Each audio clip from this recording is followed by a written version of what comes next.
Good morning. I thought I'd take it outside today. I'm actually out here with Nadia, who might come over and check out the action in a minute. Yep, here she comes. Hi, babe. There's a few little bits of grass on the ground that haven't been plucked out yet, so she's taking advantage and kind of grazing her way over. But today we are going to be talking about wholehearted practice, which is kind of like a quite ambiguous term that's thrown around a little bit, but a cool one to discuss nonetheless. And I'm sitting in the middle of my round pen.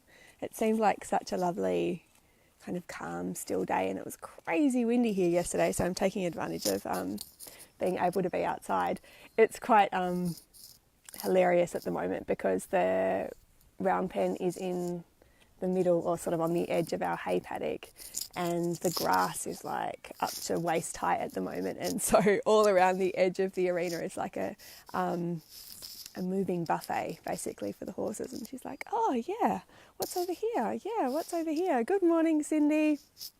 So where shall we start? Where shall we start with this discussion? So the last two Facebook Live sessions, even though they've been a little bit spaced out, we started the first one just talking about transformational horsemanship and what that means and how that concept has really been informing my own practices and then the work I've been producing. And so just to recap on that, transformational horsemanship is really where you recognise the process of transformation that's available to you through the interaction that we have, through the amazing interaction that we have with our horses. And we know or realise that, being engaged in a practice where we are constantly learning, where we're constantly looking to ourselves in order to be able to manage ourselves, in order to be able to, recognise that we are the first point of contact when it comes to improvement or perhaps clarity of what it is that we're wanting to create with our horses, that in and of itself is a transformative relationship. And it's possible to be with our horses in a transactional relationship. And that transactional relationship looks much different. It looks like us, actually here's Nadia, hello. That looks like us, getting on and riding or being out there with our horses with the goal of producing a particular result. And the actual practice of transformation or the understanding of that, it can be missing. So essentially, horsemanship and riding and equestrian sports are very transformational practices, but they're not inherently so. Once you realise that possibility is there and you kind of engage in it on a different level, then you can start to really see things from a different perspective. And so that's where my process starts, I guess, and where my real interest is. It's looking at how we can, I'm being lined up for a scratch again, how we can actually get the best out of ourselves and, and as a consequence of that, the best out of our horses. This is the view, my current view. Where are we? There, yeah. So we're in for the bum scratch again. I don't know, some of you may have joined me for Nadia's Facebook Live session with me a little while ago, and she loves having a scratch. So come off there. That's very naughty.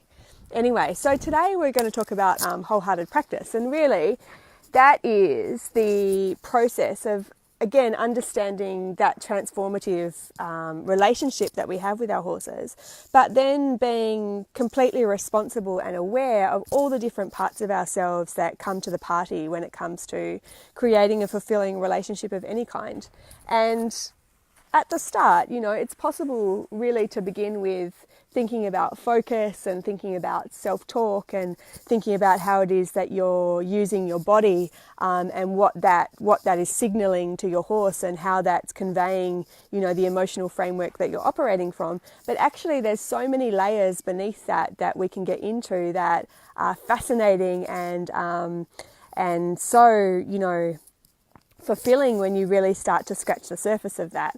So the way that I look at it is from the point of view of 4 different quadrants. We have the ability to operate from a very intellectual space, and that's where we're really looking at things from a logical perspective and breaking things down and making a plan and seeing a very linear progression for how things roll out. And of course that's fundamental and absolutely important, but the issue that's at stake is that it has become the predominant mode of practice. That has become the the key way that we're really addressing any challenges that we come up against, any any roadblocks, I guess, and also just how we're seeking out change in terms of progress and how we can get the best out of ourselves. And what I would like to offer or invite you to partake in also is this understanding that actually there are 3 other elements that are equally as important as that logical intelligence. And when we neglect them, or when we aren't aware of how they are really informing and creating outcomes for us, then we're on the back foot.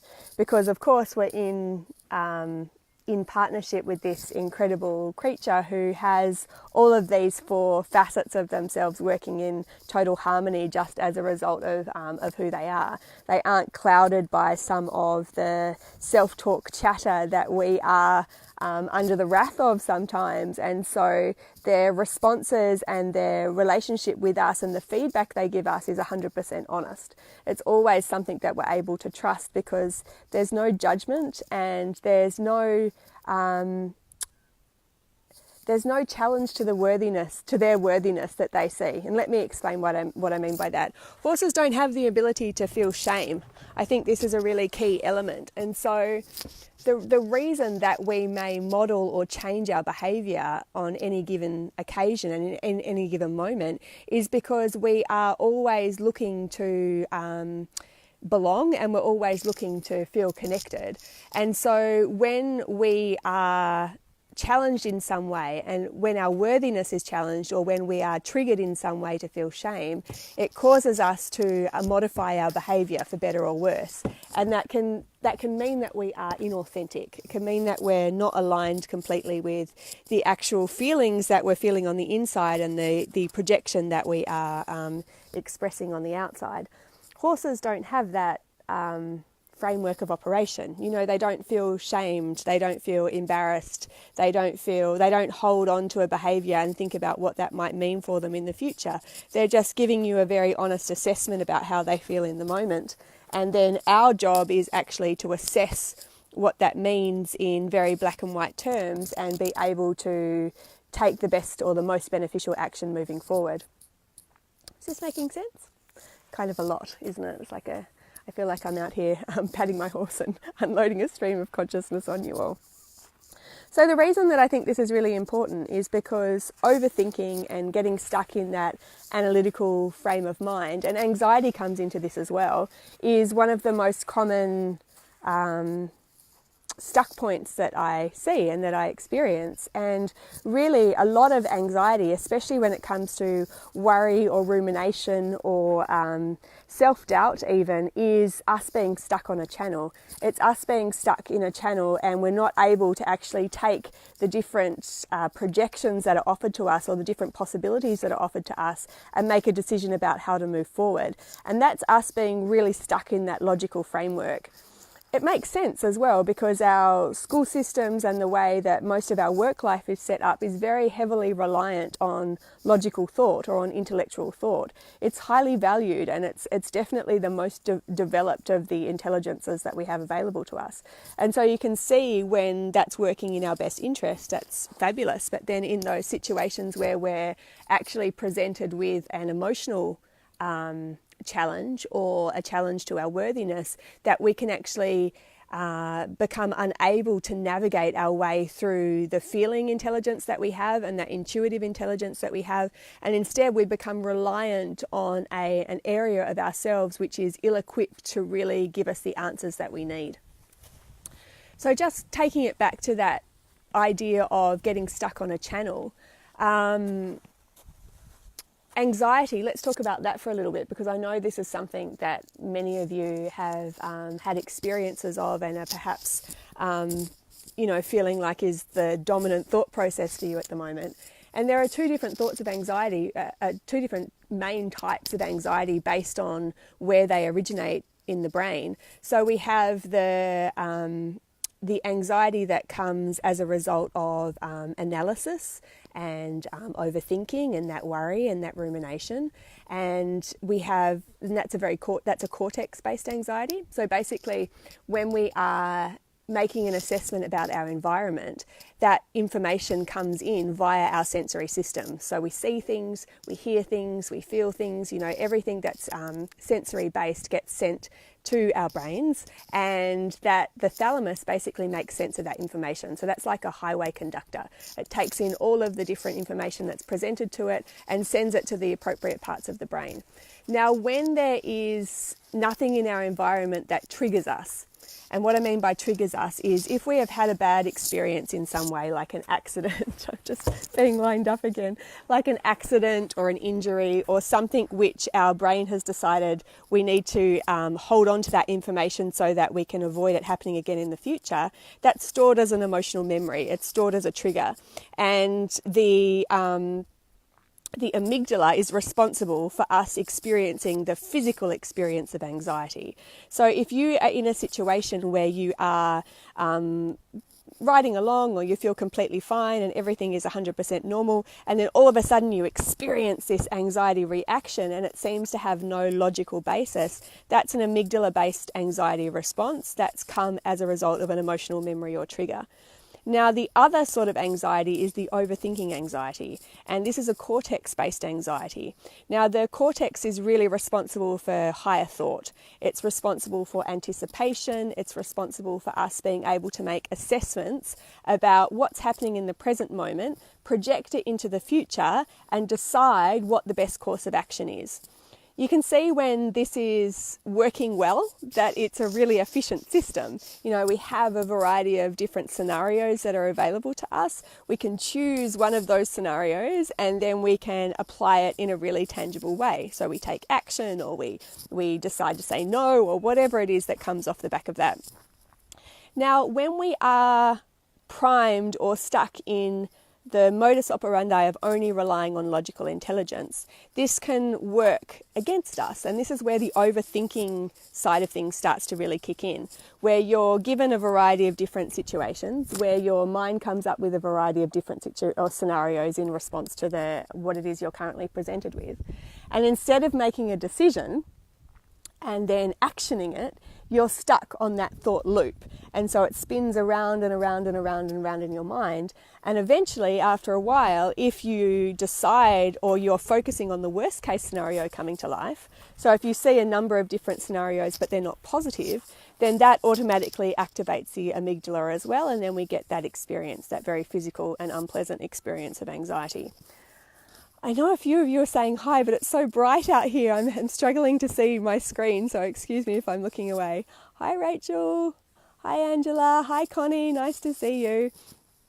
So this is one example of where understanding how we need to be more integrated, or how we need to pay attention to the other facets of us becomes really important, because our logical intelligence is not going to serve us in every instance. We need to understand what our feelings mean, and then we need to be able to translate them. So we need to be able to recognize the link that happens between thought and feeling and make really valuable and constructive use of that.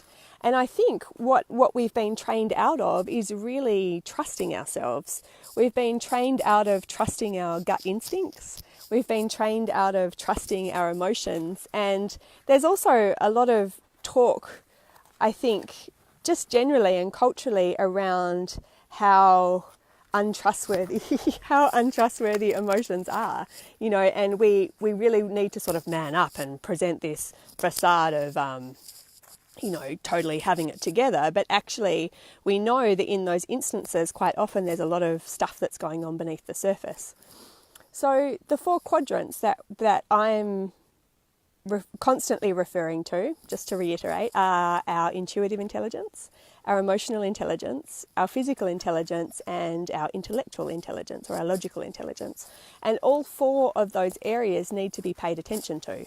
Now, in the traditional model of goal setting, I guess, it follows a very linear progression. And for the most part, that logical intelligence is the one that is given the most credence. It's, we're mapping things out, we're working in straight lines, we have a result that we want to achieve, we have a series of things that we need to do to achieve that result, and we want that to happen within this time frame.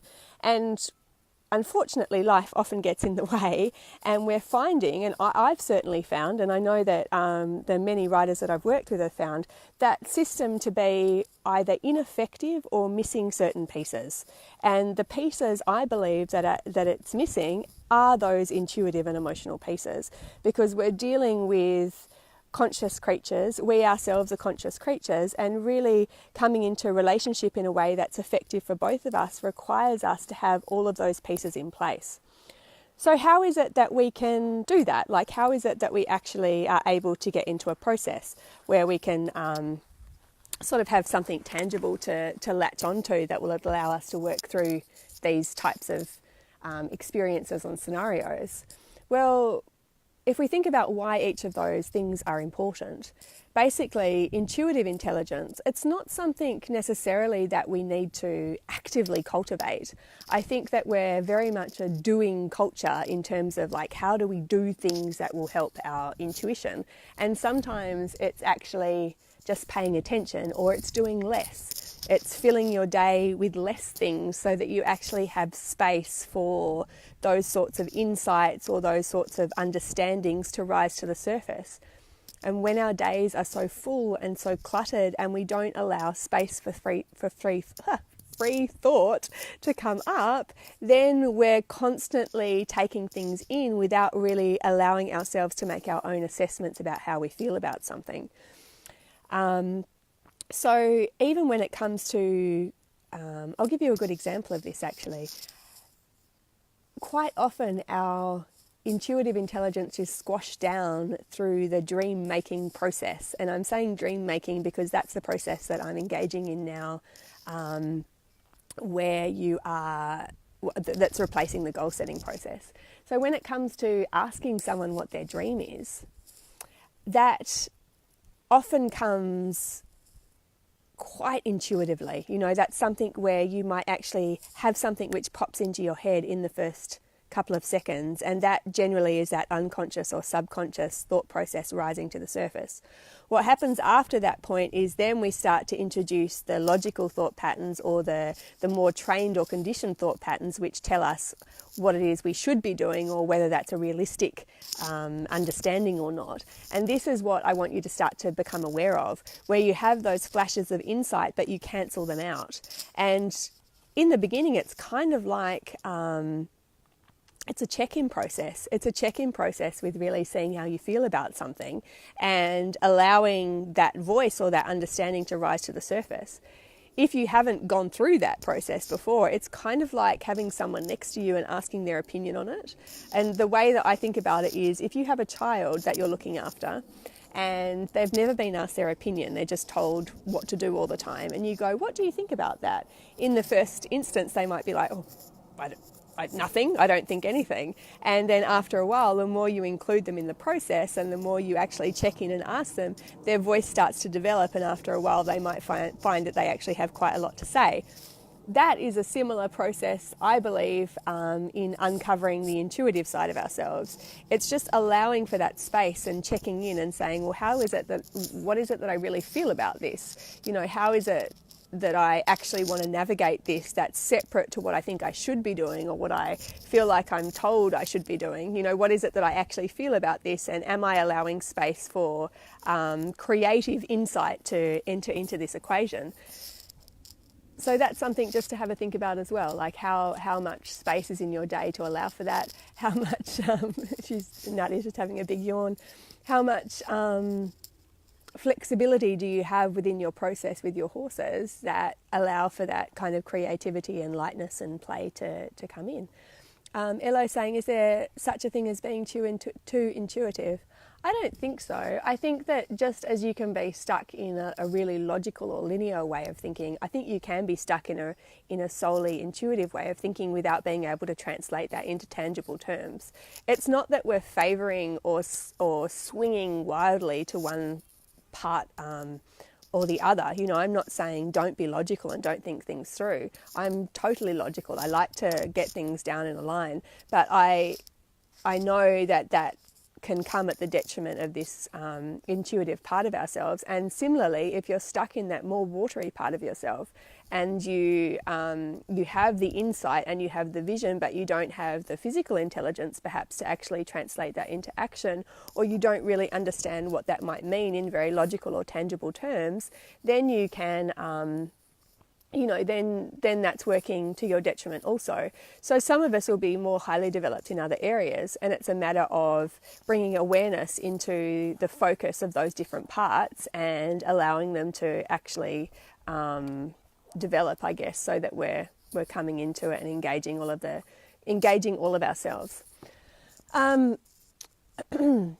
It's kind of a, I don't know, it's kind of an out there conversation. I get that. Like it seems maybe impractical, and what I mean by impractical is like, how do we actually do this? Like, what is the process for going through this to actually start to cultivate all parts of ourselves in that sense? And that's where my fascination and my work comes in, I guess, and that's where the all-in process comes in, and also the aware process where we're actually, I'm going to cycle back before I start talking about that, but I've been writing a lot recently about the importance of not labelling emotions and really understanding that the whole gamut of emotions is really important and valuable to us.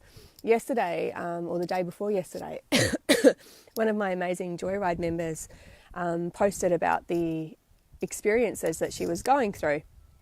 And she's had an incredible amount of loss, an incredible amount of challenge, in terms of grief, in terms of different things happening with her job, different things happening with her horse. That was, the stacking effect of that was really overwhelming. And on top of that, her incredible courage was telling her that, she needed to be positive and she needed to be grateful. But at the end of the day, that wasn't what she was feeling. She wasn't feeling positive and she wasn't feeling grateful. And so layered on top of everything else that she was feeling, she had this extra layer of guilt and possibly shame that she wasn't able to feel really happy about it. And I think this is where things go pear-shaped as well, like positive and the whole positivity movement. I'm all for being positive. I'm all for really searching for the bright side. However, not at the expense of actually negating or suppressing what it is that we are feeling. And this is a huge lesson when it comes to working with our horses. They know, like, if you are feigning calm, if you are feigning confidence, if you are feigning gratitude or happiness or whatever it is that is you're layering on top of as a falsity, they can sense what's beneath the surface, because that ability to sniff out incongruence with us is what keeps them safe. It's one of the essential skills that keeps them alive. Here we are. And so my plea, I guess, is you don't have to be fake in what it is that you present. You just have to be honest. And that got an itchy nose. And it doesn't mean that you're then in a position to present to your horse and be really angry or really anxious, or, and use that emotion in a way that is has a negative impact on either of you. It's just that adding another layer of something which isn't real on top of that does nothing to actually resolve what it is that you're feeling, does nothing to actually honour what it is that you're going through, and actually drives the emotion deeper rather than allowing you to actually reconcile it and move on in a really constructive way. So I keep saying sorry, it's funny, there's been a mindfulness exercise that's come into my attention, and I'm recognising the little filler words that I use. Ooh, a big yawn. So with that in mind, these are the two pathways that I've developed. The all-in pathway is really a a practice-based process where we can identify what our dreams are, define what our mission is, which is the defined daily practice of our dream, and then set about actually practicing that now, as opposed to waiting for some future point where we are going to kick a goal or get a result that allows us to, or gives us permission to feel a certain way. What I want to say is, like, you need to define what the practices need to be now so that you can put them into action. You can actually take them and say, you know, these are qualities that I want to be more of, because I know in order for me to be the horse person that I want to be, these are what I need to embody. And so it doesn't become a case of setting a GPS target into the future, which is your goal marker, and then methodically working your way towards that. It becomes an actual understanding of what it is you need to commit to in the moment right now, so that you are practicing the smallest version of your dream and able to action that in a way that's really effective and useful in the moment. And when you get into that, then it really becomes a cumulative process. It becomes something that you embody in your neurology. It becomes something that starts to inform your self-talk, so that you're really having constructive conversations with yourself and able to identify when things are going, excuse me, when things are going a little bit pear-shaped. And it's also an intention that anchors you, so that if you are presented with a really big energy or a really confused energy with your horse, that you're able to say, okay, what is the most beneficial response for me in this moment? And how is it that I'm able to actually do what it is I need to do? Angela, faking that I'm confident is the only way I get through at times. Yeah, I would say that you're actually practicing being confident, though. You're not faking it. You know, practicing being confident is recognizing that you may feel fearful or you may feel anxious, and actually starting to operate in a way that introduces the feeling of confidence to your system. That's different to actually standing there and presenting a completely mismatched set of qualities to your horse that are out of alignment with actually what it is that you think. There is a really subtle difference, and there are ways where you can identify how it is confidence looks for you and start to really practice that, start to practice that on a daily basis. Yeah. What do you think, Nads? Do you agree? Yeah. So the two pathways are really about that. The first one, the all-in pathway, which is part of the membership, is taking you through that process where you can really start to identify your dream, identify the mission, and then break it down into two different elements that are your committables. So what it is you're going to commit to on a daily basis to actually live your dream now, or live the smallest version of your dream now. And your transformables, which are the being elements of your dream. So what is it that you need to practice in terms of characteristics and qualities and emotions, so that instead of waiting to feel confident, we practice confidence. Instead of waiting to feel grateful, we practice gratitude. Instead of waiting to feel patient as a result of these things moving into line, we practice patience. So we bring them alive as verbs, as doing words, and we don't wait for them to visit us. We actually take full responsibility for how they come to life and manifest in our writing, which is a really, may seem like semantics, but it's a really huge shift when it comes to actually engaging in a way that is bringing the qualities that you want to experience to life now. Yeah, absolutely, Rachel. Belief systems is such a huge part of it, and such a, that can be a really scary topic.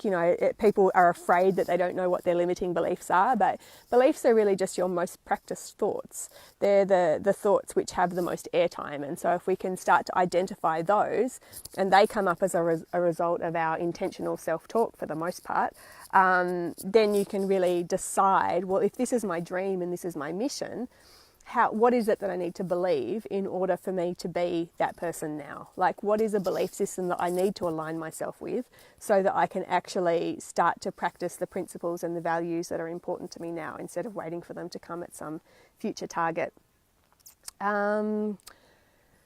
Yeah, so we've got that element and then the aware pathway element, which is that emotional processing element. And the point that I wanted to bring up, and we're going to get more into this tomorrow, is really, you know, there's the first stage of really understanding and recognizing what the emotions are that come up and what you feel in the moment. And then obviously I'm not advocating sort of standing there and raging in the middle of the arena. This is where we need to start to understand how our emotional range and ability to process and channel in everyday life affects what it is that we're presenting to our horses. And so having some skills and having some tools of being able to ground yourself and set some boundaries and really process and recognize emotions when they come up is really important. And that ensures that we stay in the flow, because really that's what it's all about. You know, emotions and feelings and thoughts essentially are always in flux. And when we solidify them by identifying with them, and what I mean by identifying with them is if you say I'm an anxious person instead of I am a rider or a person that experiences anxiety, you take something which is in constant flux and you solidify it. And when you solidify it, it becomes much more in your mind, harder to change and harder to experience a different result from or change in a way that actually serves you. So that's a really important understanding to have as well. Yeah. So super keen to hear your thoughts. I know there was kind of like lots of different threads in there, but I do believe that these are really important conversations to have, because really in the sports psychology field and even the mental skills field, which is obviously my passion, you know, things get really repetitive in terms of, oh, hello, is that an itchy spot? Get quite repetitive in terms of the basics of mind training and skills training. And while those things are really important, I think that what we're missing out on is a conversation which is just imperative to our horses, and that's that intuitive and emotional one. Like that's something that unless we actually start to give credence to that and honour it and learn to manage it in a way that's really effective, then we're limiting ourselves, because we're really selling ourselves short. Right, I'm being called for scratch duty. I'm going to go back inside and have a look at your comments on the computer so I can really see them properly. It's really glary on the screen. Thank you so much for taking the time to hang out. I'll be back here again tomorrow, which is exciting. And I'll see you on the flip side. Bye, guys.